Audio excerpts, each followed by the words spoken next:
Hello friends, welcome back. Today we're gonna explore the onion, different cuts, different utilization, couple of Culinary terms. and usage.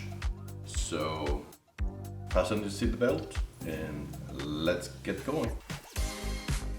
Here is our yellow onion, the most commonly used in the kitchen. So we are going to peel it first. If you need to sharpen your knife, you can check my video on that. I will leave a link for this video in the description area. And I will trim this a little bit to peel it. Just this end of it here, not the roots. I'm going to hold on to the root at this point. Okay, for that first cut. So just to trim a little bit, I'm always careful about not wasting too much product. And then you can use a paring knife to peel the dry skin, like so. Any scraps of onion can be used if you make stocks, always trying to waste as little as possible. Just clean near the root, like so. And now is your peel onion, holding on to the root, and I'll show you why. Now for the dicing of that onion, you'll see the axis between the root and here. We're gonna cut it into even halves, like so, this here. And now, depending on the size of the dice that you want to do, we're gonna first cut some layers. Now you see that you got some layers. The onion comes with its own layers, which will help us, right? And so we're gonna take advantage of that. And now I'm gonna make some small dice, and I'm making other layers here, horizontal layers, about the size of a small dice, a little smaller than a 1/4 inch. And keep going this way toward the roots, nice and parallel to the cutting board. So now you can see the new layers I created right here. And I will now cut some vertical cuts, 1/4 inch thick. And now I will cut it this way, 90-degree angle, this way, straight down.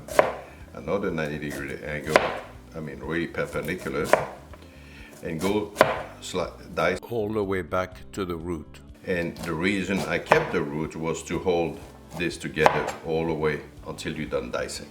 What's not usable for stock, if you don't do stock, you can save for your compost bin. That is your small dice onion. Now we're gonna show you the half moon or the French style cut. I'm gonna remove the root end of it, clean it up completely. That's the other half that I'm using here. And for the French cut, basically I need to go back a little closer to the end of the cutting board, and I cut from the outside toward the center of the onion. So this way.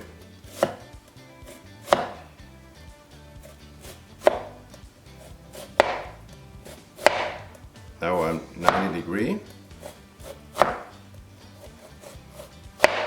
You can continue or you can turn it around and do it again. And that gives some fairly even half moons cuts. So you can go turn it around and whatever is more comfortable for you, and then just start doing it the other way.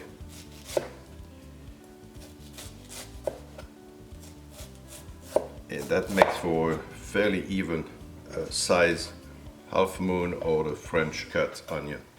Now we're gonna do a julienne. So julienne normally is, the definition is pretty straight. So for an onion it's gonna have a curvature to it, but it's better to use a larger size onion for that. Also I'm gonna remove that root for this. I use a larger onion here, cut it in half the same way. And as a larger onion, so I don't have too much curve, you can trim it a little bit and use that elsewhere. This is why I'm using a larger onion, to reduce the curve, so my julienne still straighter. Go. And then it's pretty much the same way as doing your French style. You just cut it this way.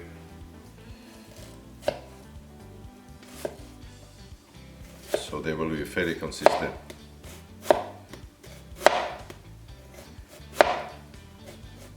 So same concept, but just a larger onion.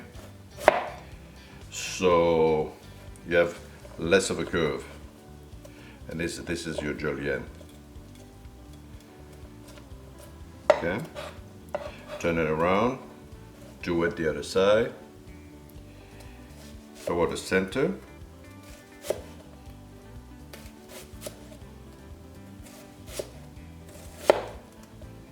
Put your fingers. You hold that so you don't cut into your fingers. When you get closer to your fingers, the knuckle should feel the blade. Then you know what the blade is and it's not going to bite you. So that's your julienne. It's still in the French cut category. And the scraps of onion can be used for cooking. You can chop it and cook with it. Now onion rings.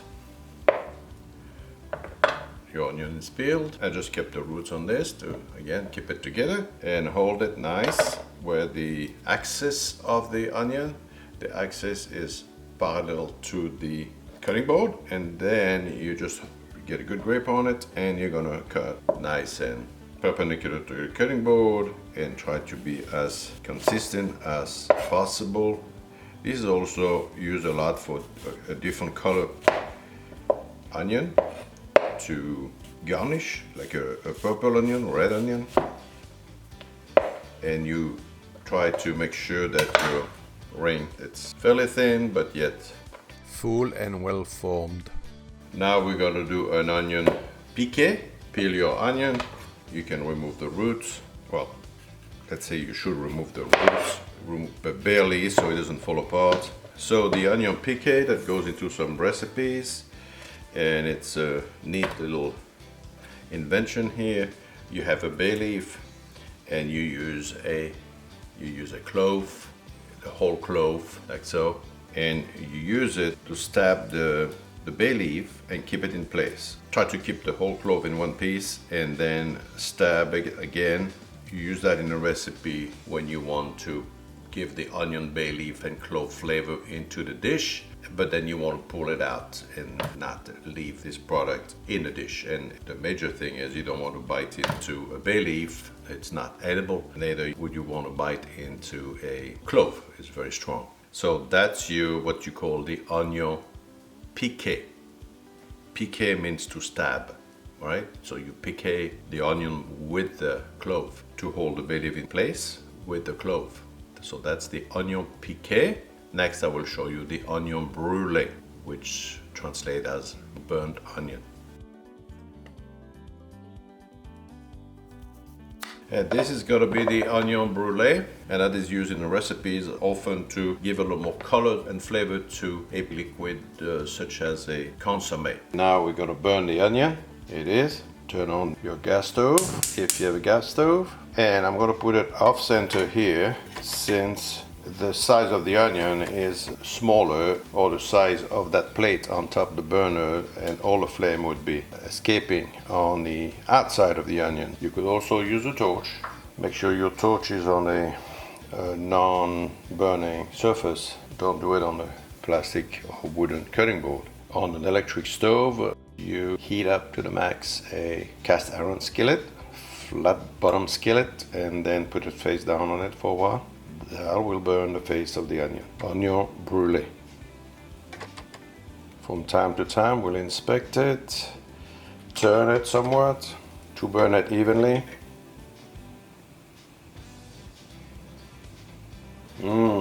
Good smell. Getting there.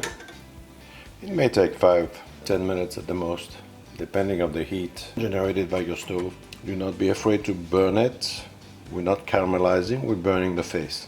Never put your roasted item on one of these or you will kill them. Those roasting racks are okay to go in the oven, but not on a direct flame.